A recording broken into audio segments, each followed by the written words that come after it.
ಪುತ್ತೂರಿನಲ್ಲಿ ಸುದ್ದಿಗೋಷ್ಠಿಯನ್ನುದ್ದೇಶಿಸಿ ಮಾತನಾಡಿದ ದಕ್ಷಿಣ ಕನ್ನಡ ಜಿಲ್ಲಾ ಕಾಂಗ್ರೆಸ್ ಪ್ರಚಾರ ಸಮಿತಿ ಜಿಲ್ಲಾಧ್ಯಕ್ಷ ಎಚ್ ಮೊಹಮ್ಮದ್ ಅಲಿ ಅವರು, ರಾಹುಲ್ ವಂಶ ದೇಶಕ್ಕೆ ಸ್ವಾತಂತ್ರ್ಯ ತಂದುಕೊಟ್ಟ ವಂಶ.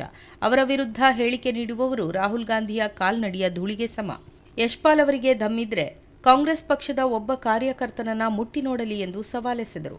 ಯಶ್ಪಾಲ್ ಅವರು ಉಡುಪಿಯ ಮಹಾಲಕ್ಷ್ಮಿ ಕೋಆಪರೇಟಿವ್ ಬ್ಯಾಂಕ್ನ ಅಧ್ಯಕ್ಷರಾಗಿ ಕೋವಿಡ್ ಬಳಿಕ ತನ್ನ ಬ್ಯಾಂಕ್ನಿಂದ ಸುಮಾರು 300 ಜನರ ಹೆಸರಿನಲ್ಲಿ 2.50 ಲಕ್ಷ ಲೋನ್ ಮಂಜೂರು ಮಾಡಿ ಅವರಿಗೆ ಕೇವಲ 25,000ದಿಂದ 50,000ವರೆಗೆ ಮಾತ್ರ ನೀಡಿ ವಂಚಿಸಿರುವ ಪ್ರಕರಣದ ಆರೋಪಿ. ಇಂತಹವರು ರಾಹುಲ್ ಗಾಂಧಿಯವರ ವಂಶ ನಿರ್ನಾಮ ಮಾಡುವ ಹೇಳಿಕೆ ನೀಡುತ್ತಾರೆ ಎಂದಾದರೆ ಇವರನ್ನು ಮುಂದಿನ ಚುನಾವಣೆಯಲ್ಲಿ ಜನರೇ ನಿರ್ನಾಮ ಮಾಡುತ್ತಾರೆ ಎಂದು ಆಕ್ರೋಶ ವ್ಯಕ್ತಪಡಿಸಿದರು. ಬಿಜೆಪಿ ಮತ್ತು ಆರ್ಎಸ್ಎಸ್ ಪೊಲೀಸ್ ಸಂಸ್ಕೃತಿಯವರನ್ನ ಎಂಎಲ್ಎ, ಎಂಎಲ್ಸಿ, ಎಂಪಿ ಮಾಡುತ್ತಿದೆ. ಇನ್ನೊಂದು ಕಡೆ ಸಿಟಿ ರವಿ, ತೇಜಸ್ವಿ ಸೂರ್ಯ, ಪ್ರತಾಪ್ ಸಿಂಹ, ಹರೀಶ್ ಪುಂಜಾ, ಭರತ್ ಶೆಟ್ಟಿ, ಸೂಲಿಬೆಲೆಯಂತಹ ಕೊಳಕುಬಾಯಿಯ ಸಂಸ್ಕೃತಿಹೀನರು ಆರ್ಎಸ್ಎಸ್ ಮಾಡೆಲ್ ಪ್ರಾಡಕ್ಟ್ಗಳು. ಇತ್ತೀಚೆಗೆ ಸಿಟಿ ರವಿಯವರು ಮುಲ್ಲಾಗಳನ್ನು ಹೀಯಾಳಿಸಿ ಹೇಳಿಕೆ ನೀಡಿದ್ದಾರೆ. ಅದೇ ಶಾಸಕರಾಗಿರುವ ರಾಜೇಶ್ ನಾಯಕ್, ಭಾಗೀರಥಿ ಮುರುಳ್ಯ, ಉಮಾನಾಥ ಕೋಟ್ಯಾನ್ ಯಾವತ್ತೂ ಇಂತಹ ಪದ ಬಳಕೆ ಮಾಡಿನಿಲ್ಲ. ಕೆಪಿಸಿಸಿ ಪ್ರಚಾರ ಸಮಿತಿ ಸೂಚನೆಯಂತೆ ಯಶ್ಪಾಲ್ ಸುವರ್ಣ ಅವರ ವಿರುದ್ಧ ಎಲ್ಲಾ ಪೊಲೀಸ್ ಠಾಣೆಗಳಲ್ಲಿ ಪ್ರಚಾರ ಸಮಿತಿಯಿಂದ ದೂರು ಸಲ್ಲಿಸುವ ಕಾರ್ಯ ನಡೆಯಲಿದೆ ಎಂದರು. ಇವತ್ತು ರಾಹುಲ್ ಗಾಂಧಿ ವಂಶ ಈ ದೇಶಕ್ಕೆ ಸ್ವಾತಂತ್ರ್ಯ ತಂದುಕೊಟ್ಟಂತ ವಂಶ. ಇವರಾಗೆ ಬ್ರಿಟಿಷರ ಬೂಟು ಲೆಕ್ಕಿದ ವಂಶದಿಂದ ಬಂದವರಲ್ಲ. ಇದೆಲ್ಲ ಏನಂತಾರೆ, ಇದೆಲ್ಲ ಬಿಜೆಪಿ RSS ಸಂಸ್ಕೃತಿಯನ್ನು ತೋರಿಸ್ತಾ ಇದ್ದಾರೆ. ಇದು ಯಾರೆಲ್ಲ ಕೋಳಿ ಸಂಸ್ಕೃತಿಯನ್ನು ರೂಢಿಸಿಕೊಂಡಿದ್ದಾರ ಅವರನ್ನು ಈ ದೇಶದಲ್ಲಿ, ರಾಜ್ಯದಲ್ಲಿ MLA, MP, MLC ಮಾಡುವಂತ ಕೆಲಸವನ್ನ RSS ಮತ್ತು ಬಿಜೆಪಿ ಮಾಡ್ತಾ ಇದೆ. ಅವ್ರಿಗೆ ಇಂಥವರೇ ಬೇಕು ಸ್ವಾಮಿ.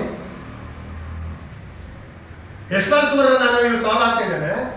ರಾಹುಲ್ ಗಾಂಧಿ ಬಿಡಿ, ನೀವು ಉಡುಪಿಯ ಒಬ್ಬ ಸಾಮಾನ್ಯ ಪಕ್ಷದ ಕಾಂಗ್ರೆಸ್ ಪಕ್ಷದ ಕಾರ್ಯಕರ್ತರ ಮೈಮಿಟ್ಟು ನೋಡಿ, ತಾಕಕ್ಕೆ ದಮ್ಮಿದ್ರೆ.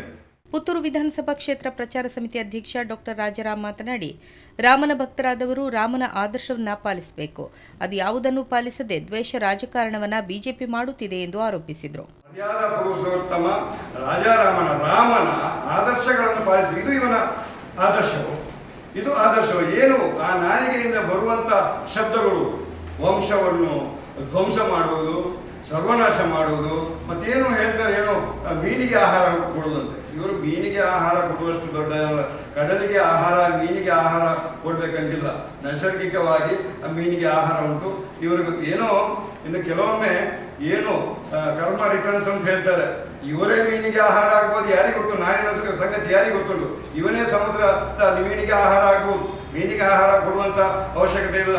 ನಮ್ಮ ಕರಾವಳಿಗರಿಗೆ ಒಂದು ರೀತಿಯ ಸ್ವಾಭಿಮಾನ ಉಂಟು, ಗೌರವ ಉಂಟು. ಬಯಲುಸೀಮೆಯವರಾಗಲಿ ಬೇರೆ ಬೇರೆ ಕಡೆಯವರು ನಮ್ಮ ದಕ್ಷಿಣ ಕನ್ನಡದವರನ್ನು ಸ್ವಾಭಿಮಾನಿಗಳು, ಬುದ್ಧಿವಂತರು, ಪ್ರಜ್ಞಾವಂತರು ಅಂತೆಲ್ಲ ಹೇಳ್ತಾರೆ. ಎಲ್ಲ irrespective of cost, religion, States ಎಲ್ಲ ಪಕ್ಷದವರು ಹೊರತಾಗಿ ಹೇಳ್ತಾರೆ.